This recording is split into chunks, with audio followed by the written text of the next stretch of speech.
From London, England, where the Queen lives. Recorded live from an underground bunker and packaged into an MP3 with a pretty little picture. Helping to kickstart your day with the motivation and inspiration you need 365 days a year. This is the Learn, Develop, Live podcast. And this is your host, Chris Jaggs. What will your legacy be? A question that many people will start to ask themselves as we begin to come towards the end of another year. Welcome to the Learn, Develop, Live podcast. This is Chris Jaggs from LearnDevelopLive.com, and I'd like to thank you for downloading the podcast or streaming it, just being here for another episode. So just what will your legacy look like for people after you've left your mark? Now, I'm definitely not one for bringing down the mood and the atmosphere, but this is a genuine question and a genuine thing that people tend to ask themselves, especially more towards the end of the year. It's the time for reflection, and for some people, a little review of just what they've achieved, gone through, and now what they can do next year. It's like a little mini appraisal if anything, and hey, look, we all love those, don't we? The result of this is normally a lot of New Year's resolutions that most people will give up on by the middle of January, but that is another story. Now before we jump right into this, let's have those messages. If you're enjoying the podcast, why not share it with someone? You could be the reason someone becomes motivated today. The Learn, Develop, Live podcast. Picking you up when that cup of coffee isn't doing its job. I can't listen to your crap before my coffee. Welcome back to you. So, let's talk legacies then. If we ask for the meaning of the word legacy in the terms that we're going to be talking about, the official word on the street is this. The dictionary would define legacy as a gift or a bequest that is handed down, endowed or conveyed from one person to another.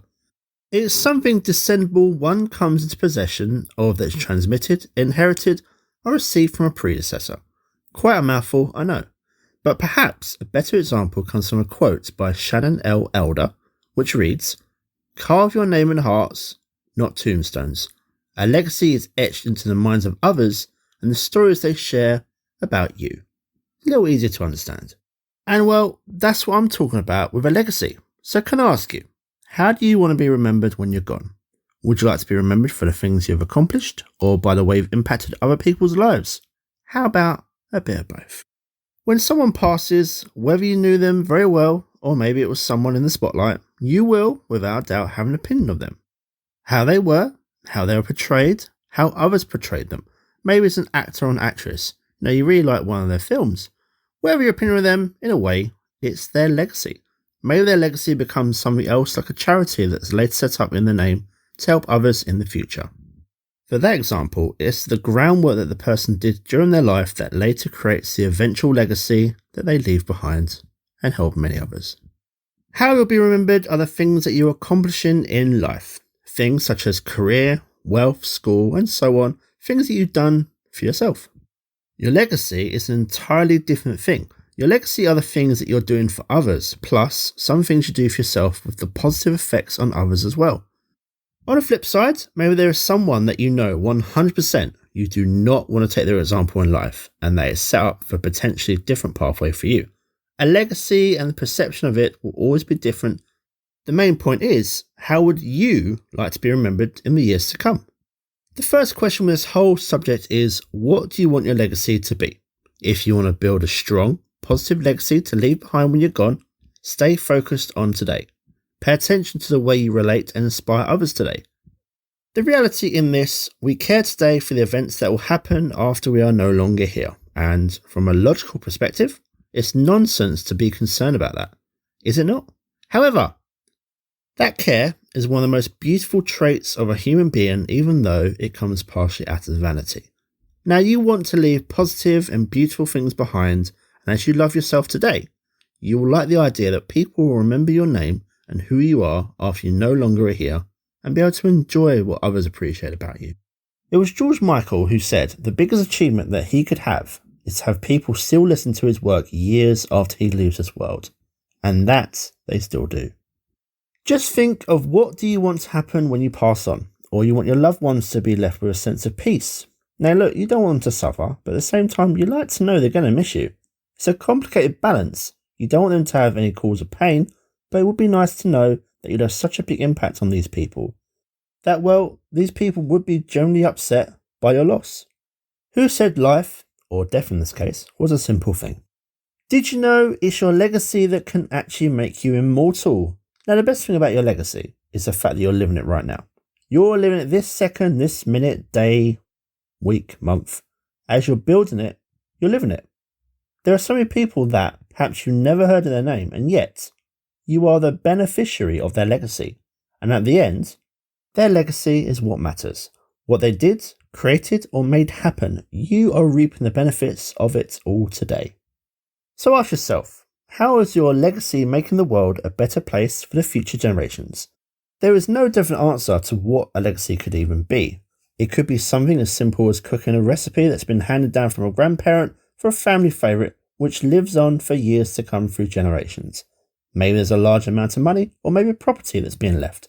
As said before, there is never a right or a wrong answer. It's just what's about being left behind.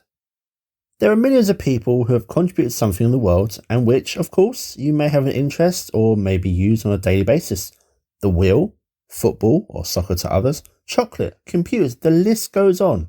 All these things were created by someone, but if you were asked who by, most of us would not have a clue. So here's a few people who contributed to a better world, yet you might not even know their name.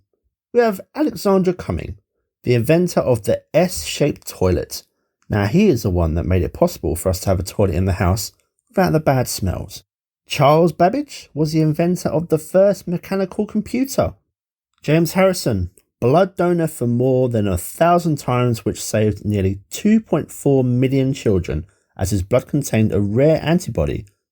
Rosalind Franklin was the first researcher of DNA. Tim Berners-Lee was the inventor of www. Clara Barton, the creator of the Red Cross. Jane Ayers, developer of the concept of the sensory integration used mainly in neurology. Irina Sengelora, along with her underground network, they actually rescued around 2,500 Jewish children in Poland in World War II. As we said before, your legacy is not your name, but your deeds.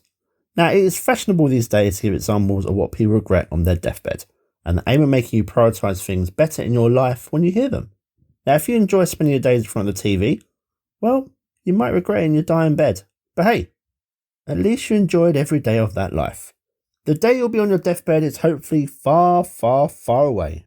And it will only be the one time in your life. Life is meant to be lived, loved, and taken advantage of every day. Every day is important. And at the end of each day, you should feel satisfied with what you've done with it. Every evening, just one day, how good was it?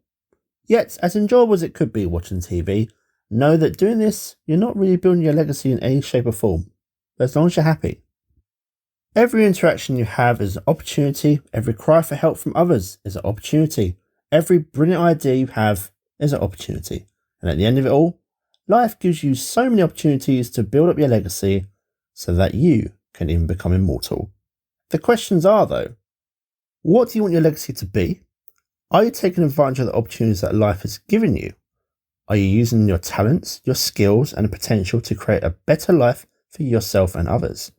Are you aware of how much influence you have around others through your actions, the words, and your personal example?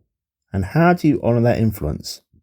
Are you working for that legacy that you really want, or are you flying where the wind carries you? Your life's purpose shouldn't be to leave a positive legacy, but the way you live your life is to be a legacy itself. So what are you going to do next? Now, if you're ready for change, so am I. Can we see how the Learn, Develop, Live method can help unlock that problem or issue that you have right now? Or if you're low on confidence, you want to be more assertive, if you want to finally launch your dream, book your slot on the calendar at ldlcall.com and you can start to level up today. So let's speak soon. Bonjour and good day. The Learn, Develop, Live podcast, getting you ready for your next big adventure. That's a really big deal. Goodbye. What? It's over already? All over. Thank you for listening to the Learn, Develop, Live podcast. I hope you feel as warm, motivated, and fuzzy inside as I do. You can connect with Chris at learndeveloplive.com or on Facebook, Instagram, or Twitter. I won't say goodbye. I'll just say until we meet again. Until next time, join the motivation. Motivation. Motivation. Motivation.